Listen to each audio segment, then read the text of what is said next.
Well, hello, daily log people. I'm your host, Mike Mo, if you haven't forgotten. This is the first vlog of April, a little belated, the 10th of April, 2026. I had to take my usual hiatus. I pick it once a year, so I go on a couple week hiatus and then I recharge and I get locked in. So, hello everybody. No excuses. I'm just gonna dive right back into these vlogs. Hello. You guys have been wondering where the frick I've been. I've been busy working. So a couple weeks ago, I've been getting used to my new work schedule. Working the floor again, which is going absolutely perfect, by the way. So my work schedule is kind of tipped me off a little bit, so I didn't want to produce these vlogs, and I wanted to take that hiatus to get readjusted. So my schedule, so it's going good. I actually love it. Thank God I went back. So for those of you who don't know, my job has a couple places. So my place has the sales floor, the cooler, and then the freezer. It's all the sales floor, but everybody says, "Oh, it's the sales floor," and then it's the box. I'm like, it's all the sales floor. If it's on sale, it's for sale. I don't know why people just do that. It's just a department. That's all it is. Just call it another department. There's nothing special about it. It's all the sales floor. If it's for sale, then it's the sales floor. Okay, all right, got it, Gucci. So I like it. It's good. I'm getting like 30.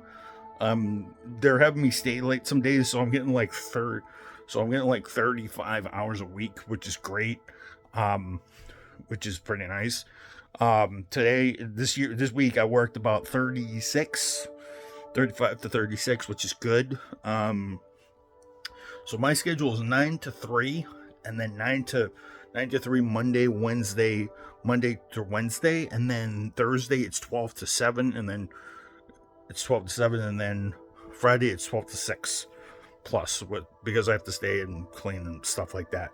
It's actually pretty cool. Working with some of the guys that I used to work with, and some of the guys that I've seen work on the floor. We're -1 because one guy hurt his back. Hopefully he comes back and we can have a full team. But we should be good once that happens. So we don't know how long a certain member. He's actually a guy that I used to work with, bagging vegetables and produce. So he's actually pretty good.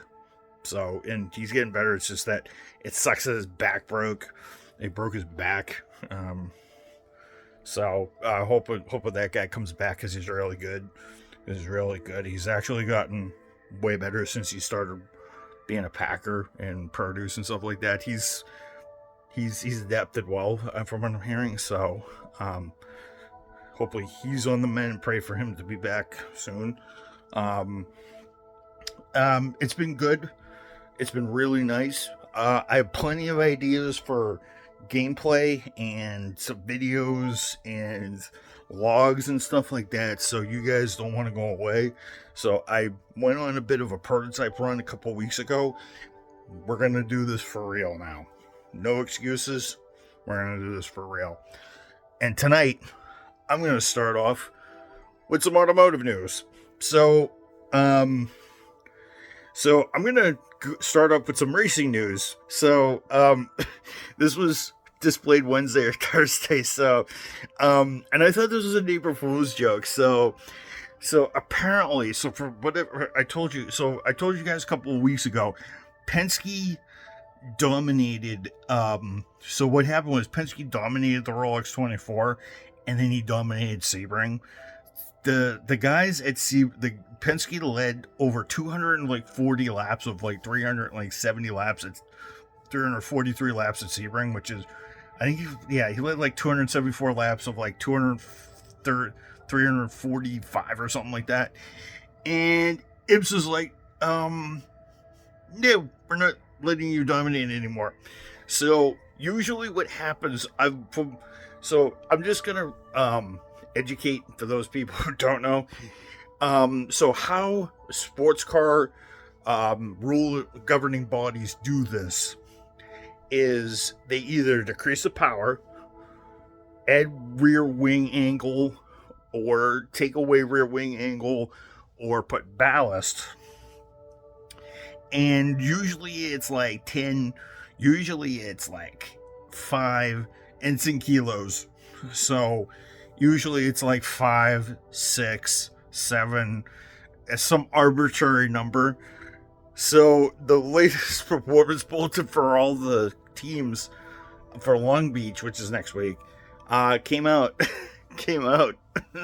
on Wednesday. So I looked at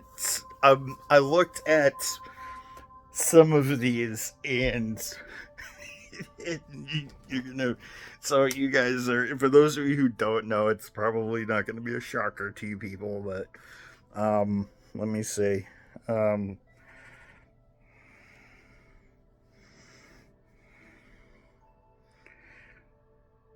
So, there's certain ones, and I've got the one, and I thought it was an April Fool's joke, but it's dated April 9th, which was yesterday.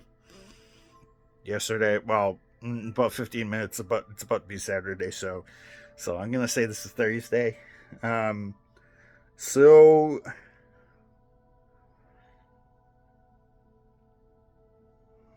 just to let you know, there's a 2025 spec car. There's a 2025 spec Porsche, so this doesn't get affected. But I'm just gonna talk about. So the thresholds for speed get reduced to 190 kilometers an hour to 200. So that's about 100. So if I'm doing my math correctly, that's about 115 or 118, and then 120 is about, and then 220, well, I just said it, 120, 200 kilometers an hour is about 120, 121. So the BOP changes. So the Aston Martin Valkyrie stays at its usual 1,030 kilogram weight, which is about 2,270 pounds. It also gets a maximum of 520 kilowatts, which is about 697 horsepower. So Cadillac in the GTPs is going to get a 15, because this is not Daytona. They're going to slow the cars down since it's a street circuit, because they want them getting fast acceleration. I see what you were doing. I see what you're doing. So with the Cadillacs will get rocket acceleration if they have too much weight. So 15 kilos, that's about 33 pounds. That's nothing. So about 11 kilograms, that's about 23 pounds for the BMW, and about 8 pounds, it's about 16 or 17 pounds for the ARX 06 of Mike Shank. But the winner, with over 45 kilograms, goes to the Works Penske Porsches. If you guys are not doing the math, kilograms is 2.2 times whatever the weight is. 2.2 on 45 kilograms weight comes at a whopping 99 pounds. Yeah, so the least hit car was the ARX 06 GTP, which is the Acura, but the thing that sounds like Chewbacca. You guys watch my videos from Watkins Gone a couple years ago. You guys will notice the Chewbacca sound for the Wayne Taylor, for the Mike Shank cars, and then Wayne Taylor and stuff like that. So Wayne Taylor's got them now. Mike Shank's got them. Wayne Taylor's got the Cadillacs. That's right. So the Cadillacs have about 33 pounds, which is not a lot. Not a lot in the grand scheme, but 45 kilograms are 100 pounds. So somebody in the rule book thinks, so they tried giving them like 15 kilos, which was 33 pounds, and then they were like, nah, we're not stopping there. We're going to give them, so the cars weigh 1,100 kilograms. So that's about 2,425 pounds. That used to be the minimum weight of a GT1 class car back in the mid 2000s. Back when Corvette and Aston Martin and Ferrari and Celine were all battling it out on the tracks. So basically, it weighs as much as a GT1 car. And it has roughly around the same power, although it's getting its power reduced at the lower end, at the lower stage, 190 kilograms, and it's getting its power up to 200, so it won't be lagging. But I'm pretty sure the 100-pound, it's not going to matter. That 100-pound ballast isn't going to, that almost 100-pound ballast isn't going to matter. So, and I found out with the weight of the fuel, it's going to be another 160 pounds, 150 to 160 pounds. So this thing's going to weigh about almost 2,600 pounds when it is all said and done. Well, 2595 or something like that. That is very heavy, and by comparison, the Aston weighs 2,270 kilos. 2,270 pounds. There's 160. So a whole fuel tank load. So there's a whole fuel tank load of so the Aston is about 154 pounds lighter. So they added. So there's a whole fuel tank difference between both of those cars with the weights jacked up to almost 99 pounds, 100 pounds, almost 100 pounds. So almost 100 pounds of ballast. Now, your pros are going to sit there and go in the comment section, well, if it's 150 pounds, you're not calculating it into the 150 pounds. You're not calculating the Aston with the... These are weights without... Those were weights without fuel. I'm pretty sure... If I added 150 pounds, 154 pounds, or 160 pounds to the Aston's fuel load, you're probably going to come up with a number probably around 2,400 pounds itself. But it's still going to be 50 to 140 pound difference between the two cars fully loaded. So the Porsche is going to have to run its tanks dry in order to be anywhere close to where it needs to be.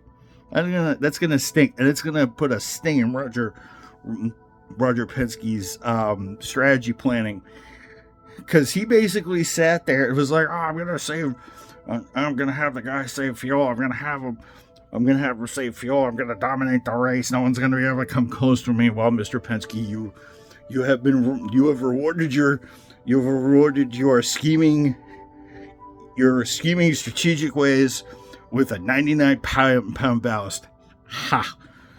So, yeah, so the cheaters and the strategy and the smartasses finally get their due. Finally get their due, and they finally say, Penske, you can go shove it. So we're gonna give you 99 pounds worth of ballast. Now, I was saying that only happens to the 2026 cars, and I will be back 1 second. Sorry, I just go check a noise. So yeah, that's happening. So we'll see how they get on with 99 pounds of ballast. So it'll be interesting. Just wanted to let you guys know there's a Gran Turismo video being uploaded right now, so that will be for your viewing pleasure. And then I will do a vlog tomorrow. Don't know when, maybe in the afternoon. I'm going to try to do it in the afternoon. So I can get to it, because I don't want to leave it late at night. So yeah, there she blows. I actually want to tell you guys something. So today I got home, and I was going to have a chicken palm in a sandwich, but that never happened. So what did I do? I actually had a piece of chicken from my Tuvalu meals. That's my cooker thing. That's my cooker thing. That my it's basically an adult version of the Easy Bake Oven, but way cooler. And I got it through a deal. And stuff like that. So what TDL is you basically can get these freshly made you can get freshly made stuff, and you get it all vacuum sealed. So you get meat and fish, pork, all that other good stuff in vacuum sealed stuff. And then you can do that, and then you can put that in the machine and stuff like that. So I actually had one of those things left over, and I only have a couple of these TDL things left, and so I decided to use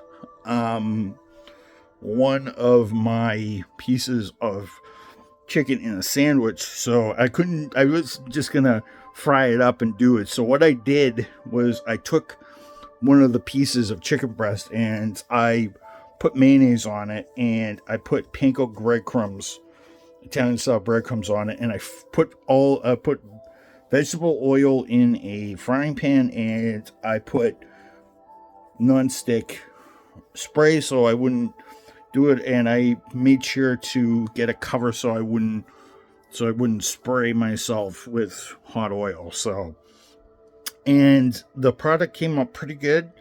Put a little